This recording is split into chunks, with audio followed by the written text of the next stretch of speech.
Olá, nós estamos começando a nossa terceira aula da matéria Liderança da Igreja e eu creio que você está sendo edificado, abençoado, Deus está falando ao seu coração e hoje eu quero avançar com você nessa revelação do gerenciamento. Eu falei com você na última aula e eu dei o exemplo de Moisés. Eu terminei a aula literalmente falando com você a respeito do que Jetro ensinou para Moisés. Eu falei para você, o exemplo que eu dei foi o de Êxodo capítulo 18, versículo 20.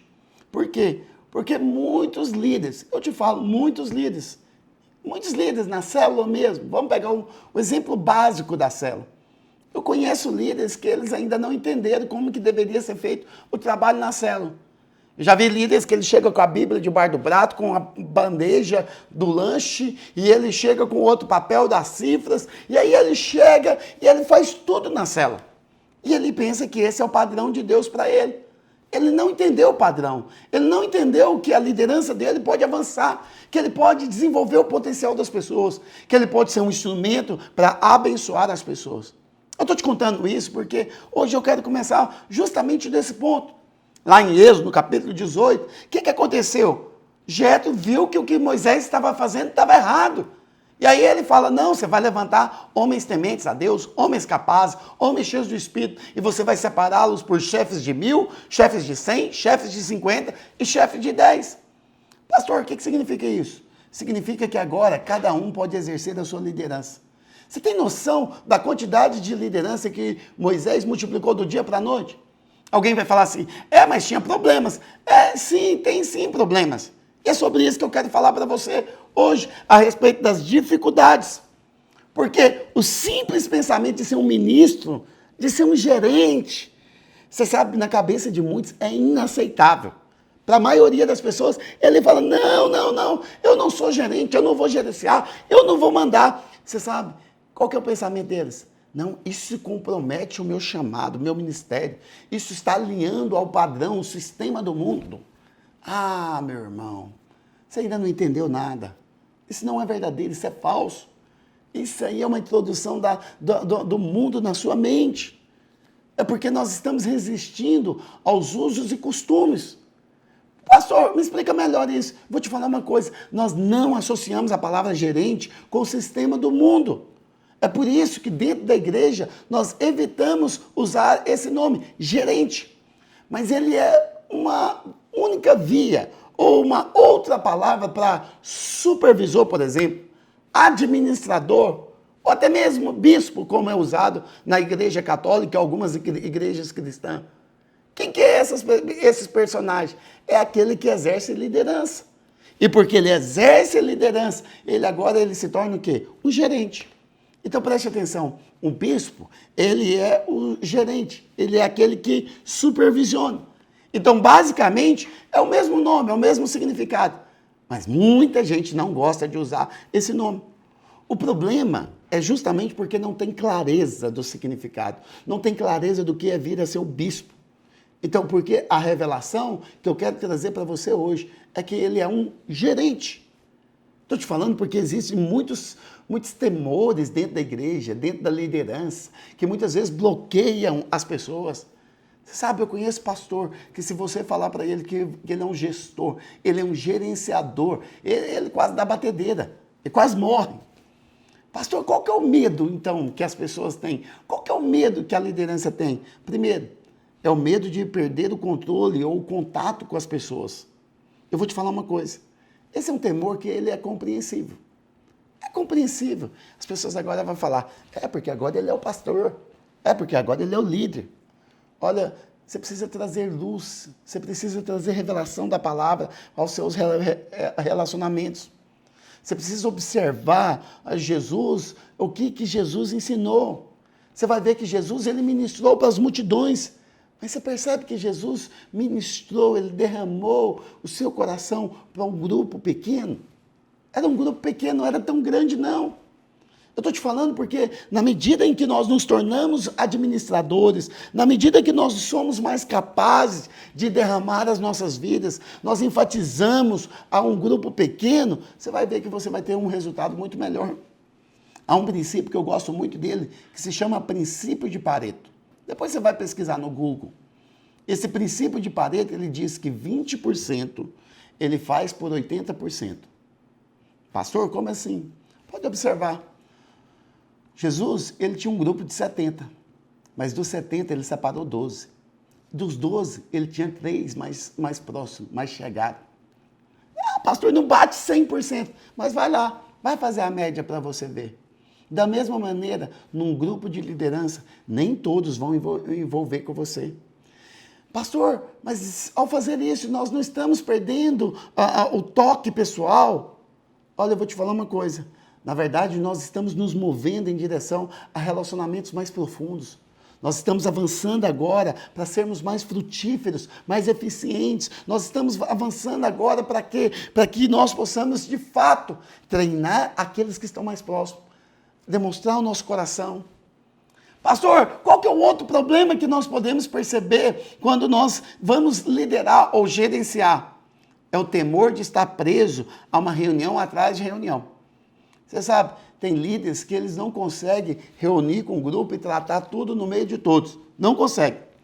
E aí, o que ele tem que fazer? Ele tem que fazer uma reunião com o anfitrião, ele tem que fazer uma reunião com o líder em treinamento, ele tem que fazer uma outra reunião lá para o responsável do lanche, e aí ele acha que isso agora é o ápice.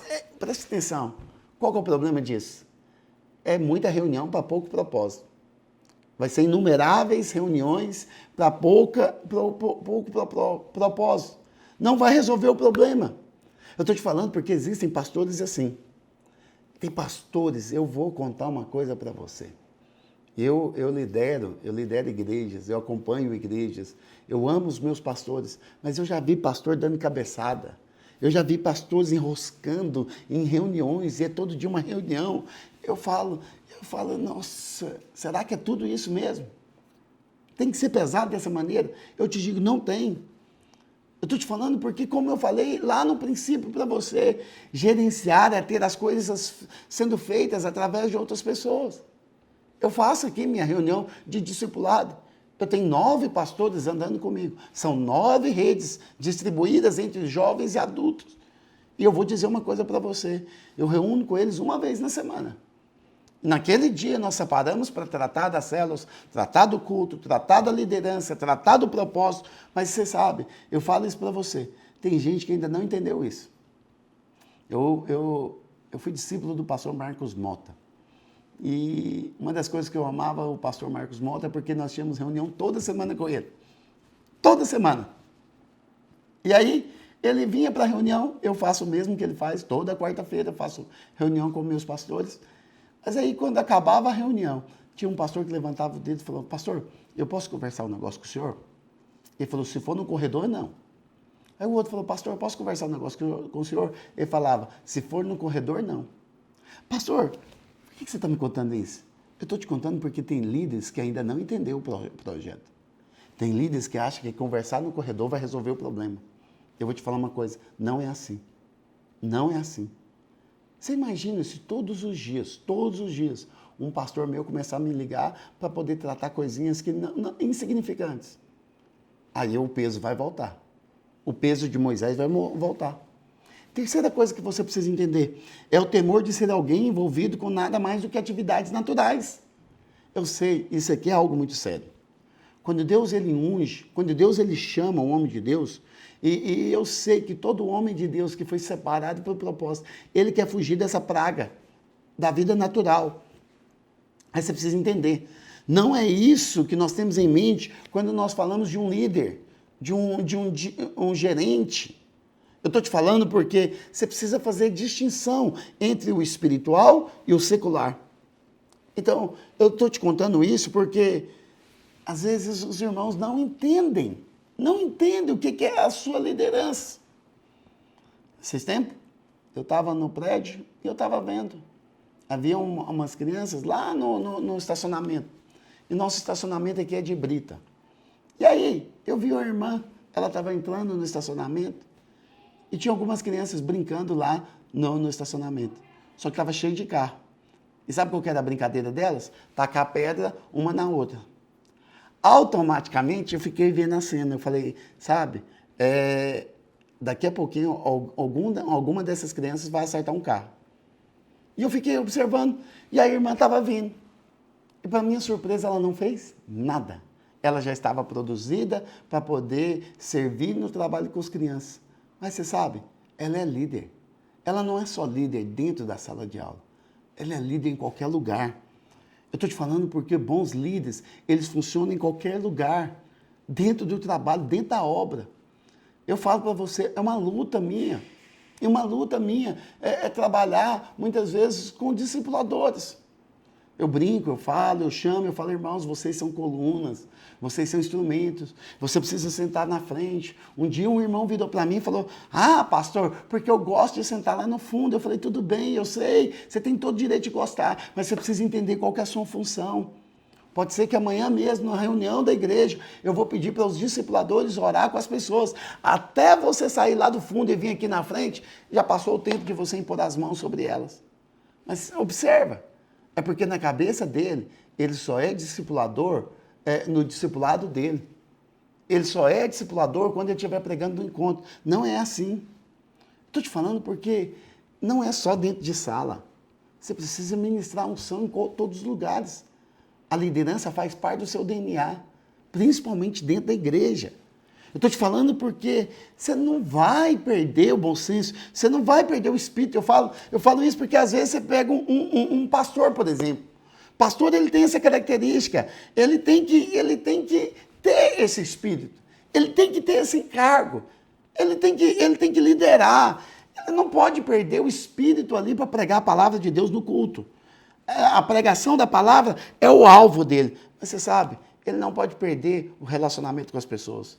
Ele não pode abandonar a palavra, ficar apenas com a palavra e perder o encargo de derramar o seu coração nas pessoas, de orar pelas pessoas, de sentar e ouvir as necessidades das pessoas.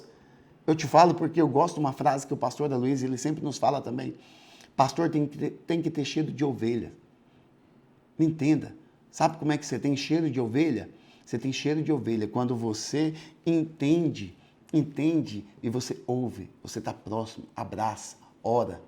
Você sabe qual é a necessidade da sua igreja. É isso que bons líderes fazem.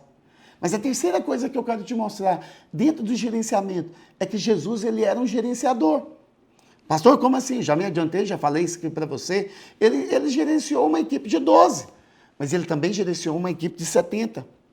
Quando você olha lá para o livro de Apocalipse, no capítulo 2 e 3, principalmente, nós podemos ver Jesus cuidando da igreja. Ele estava administrando. Observe que ele elogia, ele repreende, ele corrige, ele adverte. Ao anjo da igreja de Éfeso, tenho contra ti. Lembra? Estou te falando, quando João narra isso, o que você percebe? Percebe que o anjo da igreja, ele estava fazendo o quê? Gerenciando. Ele estava administrando aquelas igrejas. Eu estou te contando tudo isso para te mostrar o quão importante é a gerenciamento dentro da igreja, a liderança. Olha, tem muitos irmãos, me perdoa, que são medíocres. Medíocres. Muitos líderes que têm negligenciado, que têm passado por cima, que não têm parado para observar essa característica. Eu gosto de falar disso porque a nossa igreja é um bom exemplo de excelência. É um bom exemplo de excelência. Eu faço menção disso para que você possa lembrar disso também. Eu fico vendo um povo excelente. Eu fico vendo as irmãs na decoração dos Domingos Kids. Cada domingo elas tentam inovar mais. Cada semana elas querem fazer mais. Aí você vê os pastores também. E aí eles agora vêm com placas de boas-vindas. Seja bem-vindo, que Deus te ama, tem um propósito. Eu fico vendo. Você vai em qualquer prédio da Videira aqui de Goiânia. Os prédios estão sempre limpos, pintados, organizados. Você sabe qual que é o nome disso? Excelência. Excelência. Eu estou te falando porque quando você entende isso, você entende o padrão de Deus para a sua vida. Amém? Nós vamos continuar na próxima aula, em nome de Jesus. Prepare o seu espírito, seja excelente, seja um líder gerenciador. Quando você vê o problema, resolva o problema. Há uma frase que eu gosto muito, é do pastor chamado Robson Rodovalho. Robson Rodovalho, certa vez, ele disse, quem é o líder? Quem é o líder?